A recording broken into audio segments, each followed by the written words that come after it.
The NES has been home to some of the most classic games ever made. From Super Mario Bros. To Zelda, Contra and Mega Man, this is beyond doubt the greatest gaming console ever made.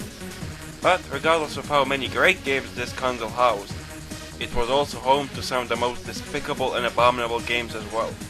And just for the hell of it, let's just see which ones managed to desecrate the NES's holy library of games. I'm E. Thompson and this is the top 10 worst NES games.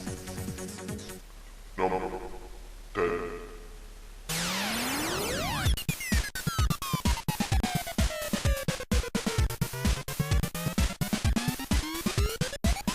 While the NES definitely delivered some of the most fun and classic games ever made, if there's one thing it had been infamous for over the years, it must be its library of extremely difficult and frustrating games.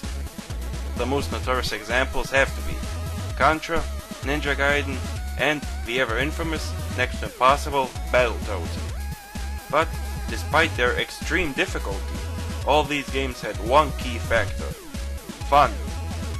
However, there is a game whose difficulty has been so feared that it had been always deemed impossible. A game so frustrating, it deprives you of every form of fun. That, my friends, is none other than Silver Surfer. As I've said before, no matter how many hard games the NES housed, most of them were both tough and fun. But Silver Surfer is a game where your best isn't good enough. If you want to play this one, you have to know it inside out. You have to be one with the game. You need to be prepared for the worst and expect even worse. In short, you have to have a death wish to play this.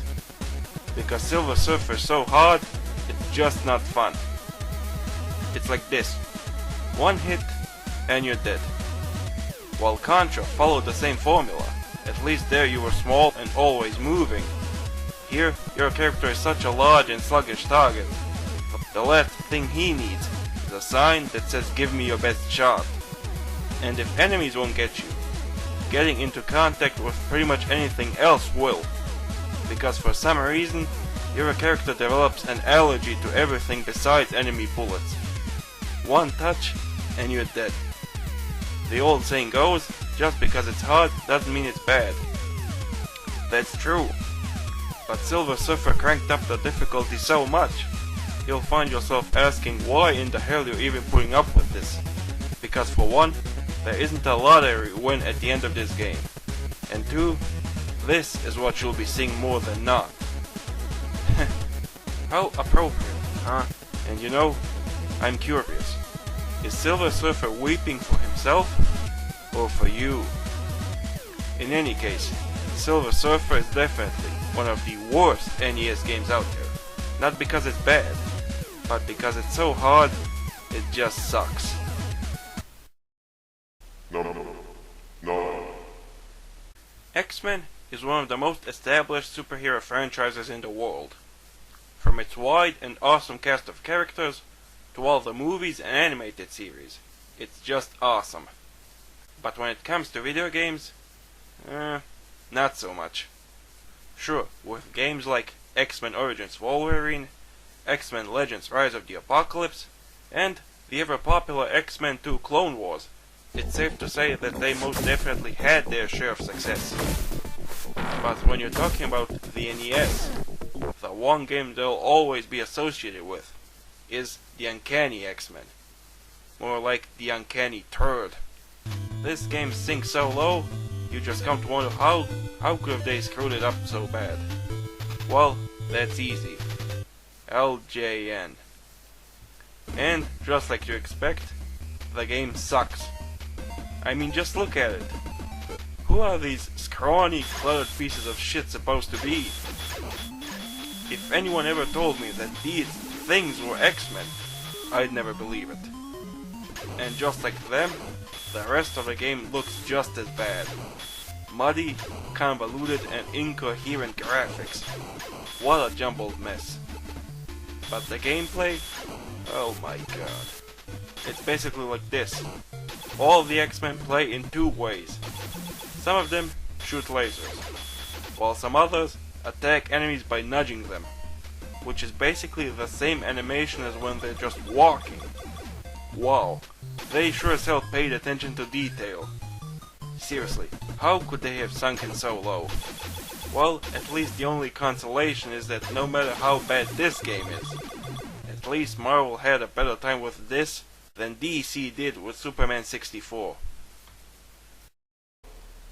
Number 8. There are some games out there that are so bad they don't even require an explanation. Conan is that game.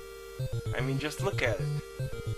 On second thought, forget it. It's so bad, it's not even worth looking at. The actual gameplay is surprisingly even worse. Fighting enemies is just broken beyond belief. Attacking enemies with a sword is a joke. Fist fighting them is another story entirely. The controls are cursed. How about this? When you press down, you perform a forward jump. Let me repeat that. You press down to perform a forward jump.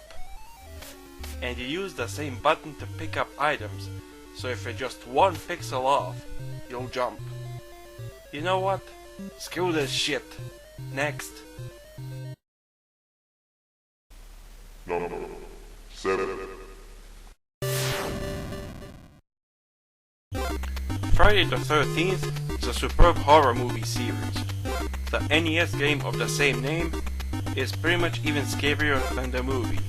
Not in a good way. I mean, how many NES games can you think of that were horror movie tie-ins? Well, as far as I know, there are only 2, and Friday is one of them. So, it's understandable why Jason goes crazy whenever people come to Crystal Lake. But this game would actually make him leave his home and kill the guys who ruined him in this game. Or simply because he hates wearing purple. It's basically like this. While in most side-scrolling games, you advance depending on the direction you're facing. Here, you go left when walking right, and vice versa. Don't believe me? Then just watch. Wow, I like what they did here. Or how you throw a rock that doesn't even hit anything, because it flies over enemies. Or the music, which is just a 5-second loop that repeats forever. And when you enter a cabin, it feels like you're stuck in limbo, and you're more likely to find Waldo before finding Jason. In short, Friday the 13th sucks. Number 6. The original Pitfall will always be an Atari 2600 classic. As simple and aged as it might be, it'll always remain a classic. But its 8-bit successor Super Pitfall is a stain on everything the original stood for. Being one of the most outrageous and abusive misuses of the word super, this game will quickly make you forget all the fun you had with the original. You're also quick to discover that Pitfall Harry suffers from some severe brain cancer, because for some reason he can't help but hop around on 1 foot and shoot only directly in front of himself. Or that when he dies he acts like I don't know, he just acts like he's about to go ballistic. But you'll quickly discover that spikes, bats, frogs and scorpions are way too good for him. He's gonna make you wish you'd be able to take that gun of his, shove it up his crack, and pull the trigger until he starts throwing up shell casings. You'd wish you could push him off a cliff, down into an acidic pit, filled with venomous snakes, hungry crocodiles, and pretty much everything you'd hope it would make his life miserable. Because this guy doesn't deserve to live. He deserves to die as much as possible.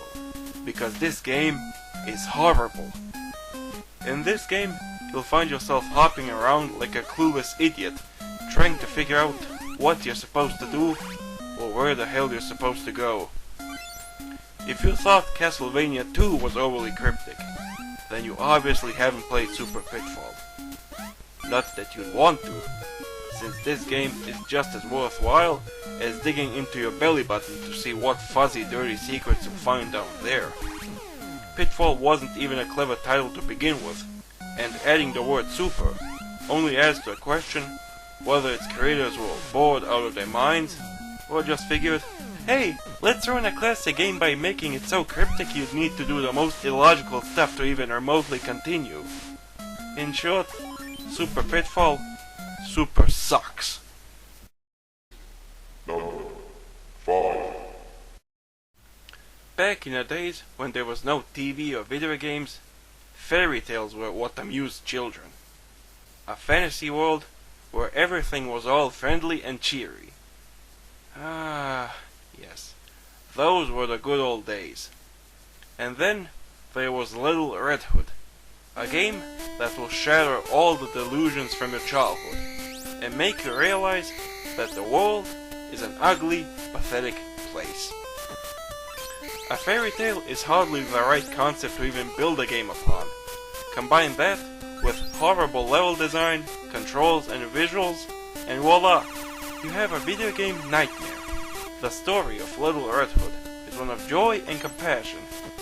It's about a little girl wandering through the woods, kicking palm trees and collecting cherries, avoiding enemies you can't harm, and figuring out where the hell you're even supposed to go.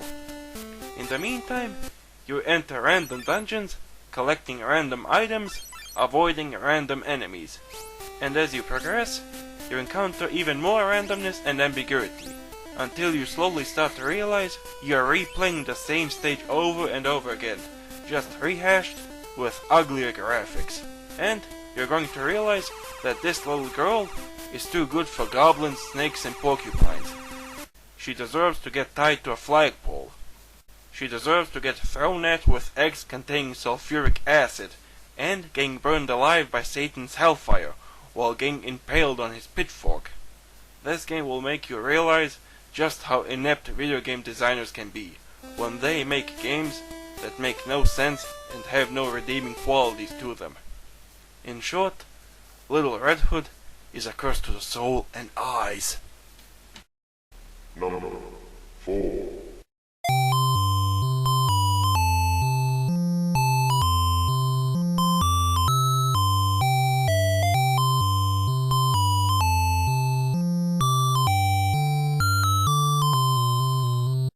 Have you ever come across a game that just pisses you off the moment you start playing it? Well, Hydelide is that game. Honestly, I don't know where to start.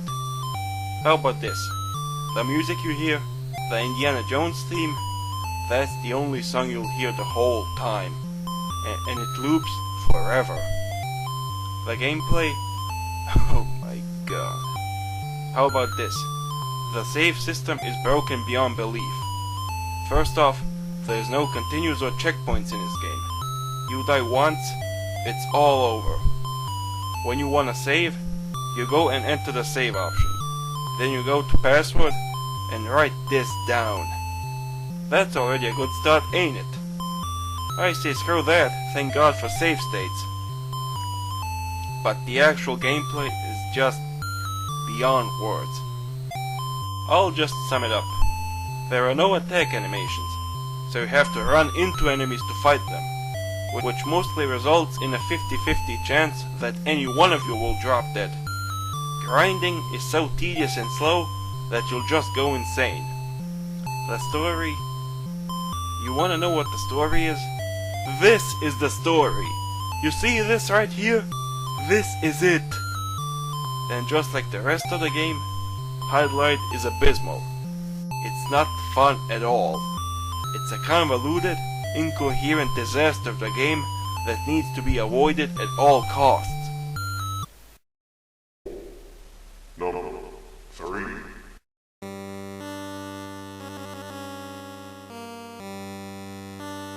Have you ever played a game so bad that more or less made you question the meaning of life? Well, if you haven't, you're about to. I often see bad games as products of deranged minds, and Dr. Jekyll is a prime example, because only a demented psychotic freak could have made such an abomination. This game truly stands out among all the horrible games pissing on the NES's name. Okay guys, it's basically like this. The graphics are just awful. The music, it's awful. The gameplay, abysmal. All you do is walk down the street, avoiding pretty much everything that moves, and your only means of defense is a cane that's just as effective as the dirt between your grandma's wrinkly toes. Basically, everything is out to get you. Women in pink dresses, a kid with a slingshot, a guy who drops bombs with unavoidable range, spiders, rabid dogs, cats, and birds who take a lava dump on you. Getting tired of this? Good, because so am I. Playing as Jekyll sucks, but playing as Hyde is a nightmare. When you're playing as Hyde, you only have a short time to turn back to Jekyll, or you'll drop dead in your tracks. It's like this. If you get to the spot where you died as Jekyll, as Hyde, you'll die as Hyde, which means you'll die for good. Confused? Yeah, so am I. In short, the strange case of Dr. Jekyll and Mr. Hyde is not just horrible. It's a game that will make you question your sanity if you manage to hold on for it that long. Number 2. Have you ever played a game that made you wonder why you're even playing games at all? Deadly Towers will make you stop playing games indefinitely. The wonderful story about Prince Myers fighting hordes of purple inchworms, blue puddles, and blue balls while climbing up a labyrinthian tower trying to figure out where he's even supposed to go is a story that simply must be shared. So, basically, you walk around figuring where the hell you're supposed to go, and almost always you find yourself fighting random enemies with a sword that you thrust from your crotch. And given that nothing here dies in one hit, and since you can only throw one sword at a time, how long do you think it will take for you to go insane? Especially when those blue balls take about 20 hits before they drop dead. Or the fact that this game looks so ugly, you'll spend more time figuring out what you're fighting against than where you're supposed to go. And the music is also wonderful. A single annoying track looping over and over again. And of course, when you die just once, you start from the beginning. So yeah, this game is just craptastic. Number 1.